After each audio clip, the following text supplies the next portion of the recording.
মা দেখো কেমন করে হাঁটছে, এমন করে।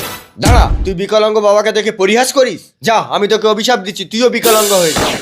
মা এ কি, আমি তো বিকলাঙ্গ হয়ে গেলাম, আমার ভুল হয়ে গেছে, অভিশাপ তুলে নাও বাবা। অভিশাপ আমি ফেরত নিতে পারবো না, কিন্তু তোর মেয়ে বড় হলে যার সাথে বিয়ে ঠিক হবে সেই ছেলে যদি তোর গলায় মালা দেয় তবেই তুই অভিশাপ মুক্ত হবি। তবে এই অভিশাপের কথা কোনোদিন কাউকে বলবি না। হে কেমন আশীর্বাদ দিলে বাবা। চলো মা। চলো। তার আগে আজকে দেখবো তুমি কি মন্দির ঘরটিকে বেশি ভালোবেসে থাকো নাকি আল্লাহর ঘরটিকে বেশি ভালোবেসে থাকো। যদি তুমি আল্লাহর ঘরটিকে বেশি ভালোবেসে থাকো তাহলে এই ভিডিওতে একটা লাইক দিয়ে চ্যানেলটি সাবস্ক্রাইব করে দিবে। আর যদি মন্দির ঘরটিকে ভালোবেসে থাকো তাহলে কিচ্ছু করার দরকার নেই, আর কমেন্টে লিখে দাও আই লাভ ইউ আল্লাহ।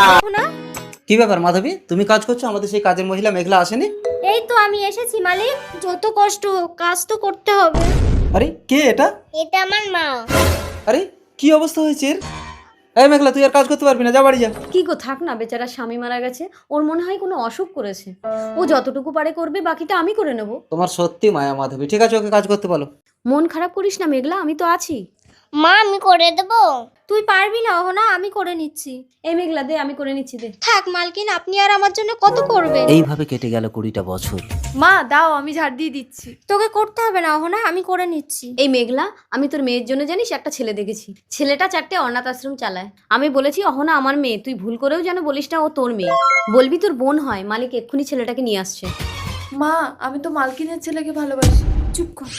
কি হয়েছে অহনা? দেখো না মৌখিক, তোমার মা আমার জন্য ছেলে দেখেছে। চিন্তা করো না অহনা, সব ঠিক হয়ে যাবে। উজ্জ্বল বাবু এসো। নমস্কার। এসো বাবা, বসো। মা অহনা আয়, এটা আমার মেয়ে। আরে আমার ছেলে মৌখিক। আর ইনি কে? ওটা ওটা তো আমার বড় মেয়ে। সে কি, আপনার বড় মেয়ে থাকতে আপনি ছোট মেয়ের বিয়ে দিচ্ছেন? এটা আমি মানবিকভাবে কখনোই মেনে নিতে পারবো না। আমি 4টে অনাথ আশ্রম চালাই, আর আমি সেই সব মানুষদের সবসময় সাহায্য করি যাদের জীবনটা অনেক কষ্টের। তাই আমি আপনার বড় মেয়ের গলায় মালা দিয়ে ওর জীবনটা সুখের করতে চাই। এই নিন মালা। সত্যি অদৃষ্টের কি দারুণ দৃশ্য। আজ থেকে তোমার সারা জীবনের দায়িত্ব আমি নিলাম। অভিশাপ মুক্ত। মেঘলা, কে তুমি? ওটা তোর মা, তুই তখন ছোট। আমার অভিশাপে তোর মা এতদিন বিকলাঙ্গ হয়েছিল।